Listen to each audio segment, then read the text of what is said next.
채소 과일의 칼륨이 신장에 부담을 줄 수 있다. 당신께서 고혈압 환자예요. 그리고 당뇨병성 신장 질환 2기로 콩팥 기능이 떨어져 있는데 주변에서 녹즙이 이렇게 좋대 그래가지고 녹즙을 갈아가지고 마시면 심장 박동에 무리가 가면서 심장마비도 올 수 있고요.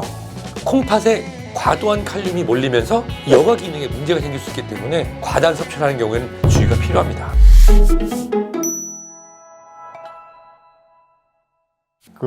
이 건강 중에서도 꼭 다이어트 성공하고 말 거야. 이거 다들 많이 하시잖아요. 맞습니다. 교수님도 다이어트 해본 적 있으세요? 때는 바야흐로 1991년에서 2년입니다. 아, 20세기. 네, 1991년에서 92년 예전 일입니다만 6시 50분에 고등학교에 가서 집에 오면 10시거든요. 그러고서 야자하고. 야자 끝나고 오면 이제 독서실 끝나고 오면 이제 12시 50분입니다. 그리고 이제 정리 공부하는데 40분 걸리면 꼭 어머니가 코코아를 한 잔씩 타고 그러셨어요. 이거 먹고 공부 열심히 하라고. 그래서 대학 딱 들어갔더니 제가 94kg입니다. 공부 시작할 때 68kg였는데. 운동과 식이요법을 병행해서 대학교 1학년 때 열심히 운동해가지고 71kg까지 뺐다가요. 지금은 75kg를 유지하고 있습니다. 아니 유지 방법은 뭐예요? 유지 방법? 유지 방법은 저는 이제 개인적으로 하루에 2번씩 꼭 체중계에 올라가서 스트레스를 좀 주는 편이고 그리고 가능하면 앉지 않습니다. 앉지 않아서 계속 몸을 괴롭히려고 하고 있습니다. 지난 시간에도 소파를 치워라 이러셨잖아요. 저희 집에는 소파가 없습니다. 그래서 자꾸 애들이 침대에 눕긴 하더라고요. 아니 근데 나이 들수록 살을 빼고 싶은데 살이 안 빠진다 이런 분들 상당히 많으시거든요. 왜 이렇게 살이 안 빠지고 계속 찌는 거야? 이런 고민. 우선은 인간이라고 하는 동물은 살이 찔 수밖에 없습니다. 자, 빙하기 때로 한번 가서 현생 인류가 빙하기의 마지막 소빙하기를 만났을 때 우리 몸은 긴장하는 거예요. 먹을 게 있었거든요. 그런데 갑자기 빙하기에서 먹을 게 없어지니까 먹을 게 있을 때 많이 먹고 저장해야겠다고 하는 유전자가 아직도 남아 있습니다. 그렇기 때문에 나이가 들면서 소화 능력이 떨어지면은 조금 더 살을 찌우는 몸으로 우리 몸은 기억하고 지방을 저장하려고 하는 기본적으로 호모 오베티쿠스 이건 제가 그냥 만든 건데요. 비만형 인간이고 또 하나는 이제 최근에 우리 중년 여성분들을 한번 생각해 보면 중년 여성분들이 완경으로 인해서 여성 호르몬이 줄면 여성 호르몬이 이런 비만 세포, 지방 세포를 균형을 잡아주는 게 줄어드니까 살이 찌는 거. 중년 여성분들이 스트레스를 달달한 거나 이런 탄수화물로 푸시는 경우가 많아요. 그래서 살이 찌는 경우. 그리고 근육량이 운동하는 서서히 감소하면서 기초대사를 주니까 자연적으로 체중이 증가하는 이런 부분들이 또 중년 여성에서는 크게 문제가 되고 있습니다. 그렇군요. 네. 그러면 신년에 이제 다이어트를 하고자 하는 분들을 위해서 다이어트 이야기를 좀 집중적으로 해볼게요. 우선 다이어트에 성공을 하려면 멀리 해야 되는 3가지 뭐가 있겠습니까? 첫 번째 자가용입니다. 아, 운전하는 시간을 줄여라. 자가용을 멀리해라. 두 번째가 뭐냐면 자영업 하시는 분들한테 정말 죄송한 말씀이긴 한데 어느 순간부터 한국이 이런 식후 음료 문화가 정착되는지 잘 모르겠습니다. 거시기 그 앉아봐 커피 한 잔요. 막 이런 얘기들이 많이 나오잖아요. 멀리 해야 되는 두 번째는 식후 음료에 대한 식후 음료는 습관입니다. 그래서 식후 음료를 물로 대체할 수 있도록 하는 게 좋고요. 그 다음에 멀리 해야 되는 세 번째가 뭐냐? 세 번째는 바로 핸드폰에 있는 배달 앱을 지워야 됩니다. 배달 음식. 저 같은 경우는 물론 이 배달 그 비용이 비싼 것도 있지만 그거 아시죠? 편리함이 사람을 살찌게 만들고 맞아요. 죄책감 없이 계속 하다 보면 지출도 늘지만 편하게 해서 보잖아요. 근데 주문하는 수고와 찾아가는 수고와 들고 오는 수고가 있으면 그러다 보면 자연스럽게 음식 섭취량이 줍니다. 그렇다면 다이어트에 성공하기 위해서 가까이 해야 되는 3가지. 그건 뭘 꼽아주시요? 네. 가장 좋은 건 뭐냐? 친구를 잘 만나야 된다. 첫 번째. 친구. 여기서 말하는 친구는 뭐냐면 주변에서 다이어트에 성공한 친구 있거든요. 그 친구랑 3달만 붙어 다니십시오. 왜냐하면 가장 좋은 스승은 다이어트에 성공한 친구거든요. 이분들하고 가까이 지내면 그분들이 먹는 걸 따라하고요. 그분들이 하는 행동을 따라할 수 있습니다. 근데 이렇게 어렵다고 하면 가까이 되는 두 번째는 바로 물병을 가지고 다닙니다. 수시로 물을 마시게 해요. 우리도 모르는 사이에 가짜 배고픔 많이들 우리가 속고 있거든요. 이게 갈증인지 배고픔인지 몰라서 아유 그냥 입맛도 없는데 커피 한 잔 해야지. 네. 거기에 정제당이 엄청 많거든요. 수분 섭취를 해서 가짜 배고픔도 모르게 하고 충분한 수분 섭취가 지방 대사를 원활하기 때문에 가능합니다. 자, 그리고 가까이에는 세 번째는 뭐냐? 바로 운동화입니다. 운동화요? 운동화. 이 운동화가 주는 의미는 아주 여러 가지가 있습니다. 그 악마는 프라다를 입는다고 하는 영화에서도 네. 운동화를 신은 여자애들에 대한 편견 부분이 나오는데 거기에서 그렇게 표현을 하거든요. 주인공이. 운동화 신어서 내가 편하면 된다. 실제로 운동화가 주는 의미는 본인이 운동 시간을 확보하는 것 그리고 본인의 건강 근육 체형을 지킬 수 있기 때문에 이런 부분을 한번 고려하시면 좋을 것 같습니다. 알겠습니다.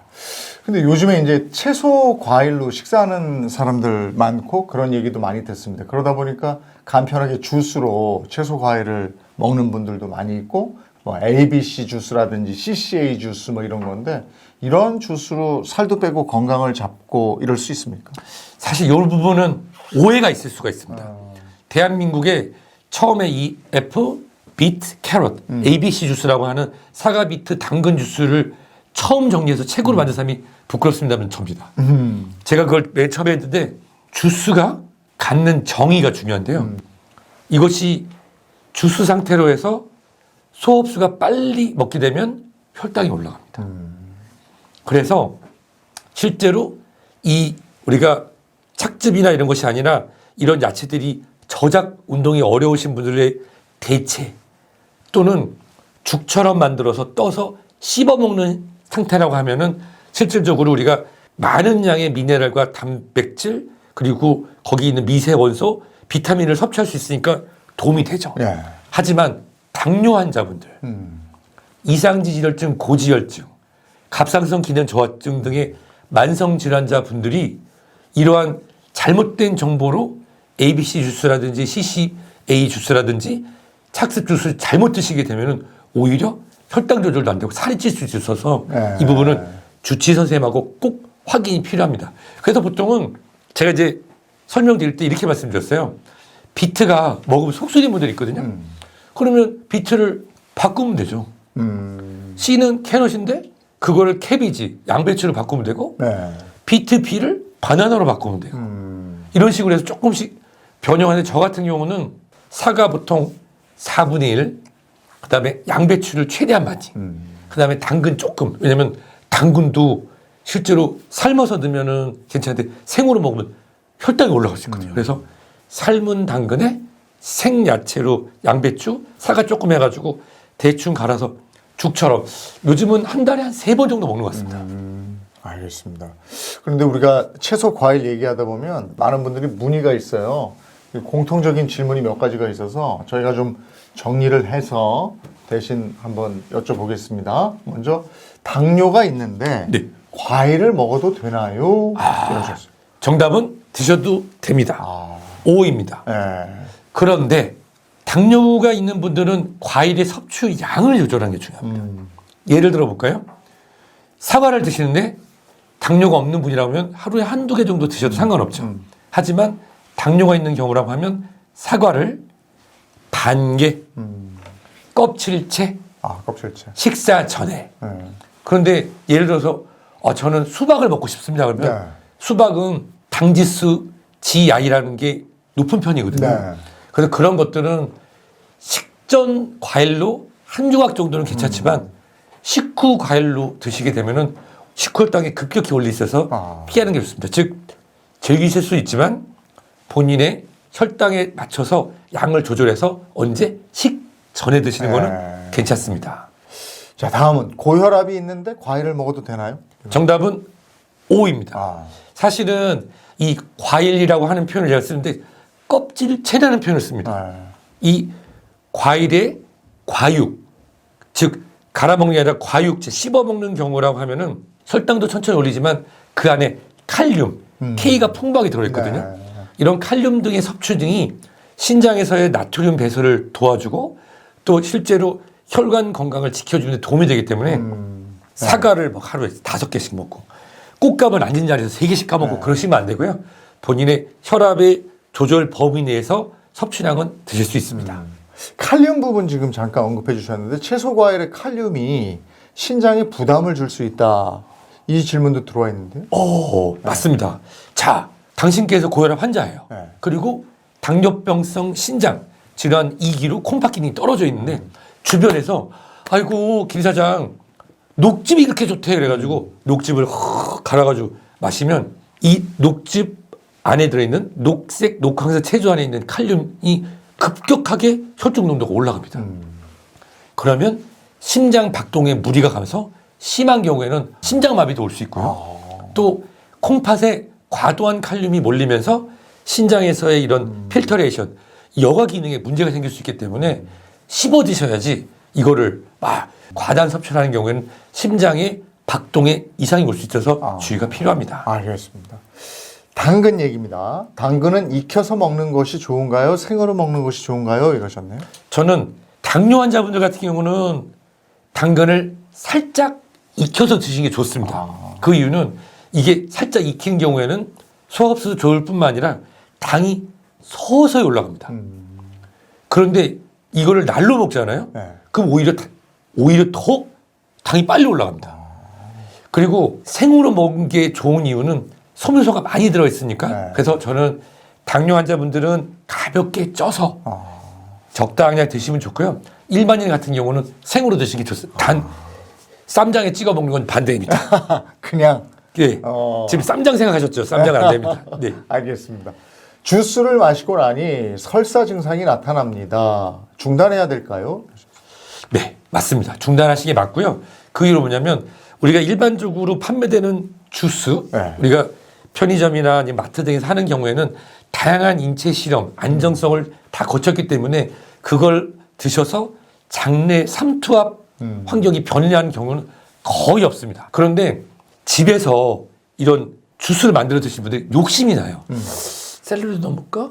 비트도 넣어볼까? 당근도 넣어볼까? 막 그러다 넣다 보면 실질적으로 농도가 올라가서 장내 삼투의 균형이 깨지는 경우도 많고 과도한 식이섬유 섭취함으로 인해서 장내에 가스가 생기거나 섭식장애가 발생할 수가 있습니다. 예. 그래서 본인이 집에서 만든 주스인데 설사를 한다 그러면 일단 중단하시고 하나씩 한번 빼보시면서 도전해 보시면 좋을 것 같습니다. 그렇군요.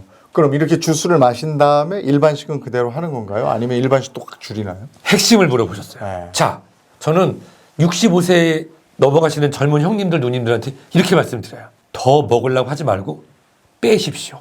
왜냐하면 우리 몸에 대사가 느려지기 때문에 40대, 50대 젊었을 때 먹던 습관보다 귤을 하나 먹었으면 반 개로 밥을 한 공기 먹었으면 3분의 2 줄여야 되거든요. 네.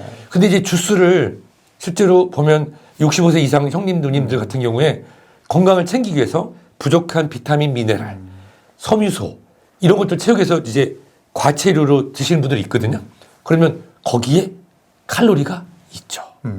이러한 과체 주스에도 열량이 있기 때문에 그걸 드셨으면 식사량을 당연히 맞춰서 줄이셔야 됩니다. 네. 이 밖에도 일상생활에서 따라할 수 있는 살 빠지는 습관 뭐가 있겠습니까? 저는 우선은 아침에 눈 뜨면 몸에 기상의 의미로 미지근한 물을 마시는 거. 아침 식사 전에. 그리고 저는 이 다이어트에 있어서의 식사 습관 순서로 꼭 아침에 단백질 또는 야채, 채소를 먼저 먹고 그리고 본식으로 진행할 수 있도록.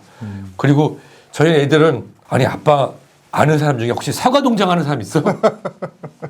사과는 제가 떨어지지 않게끔 해가지고 사과는 꼭 일주일에 최소 3회에서 5회 정도 반개 이상씩 먹게끔 하고 있습니다. 네. 꼭 식사 전입니다.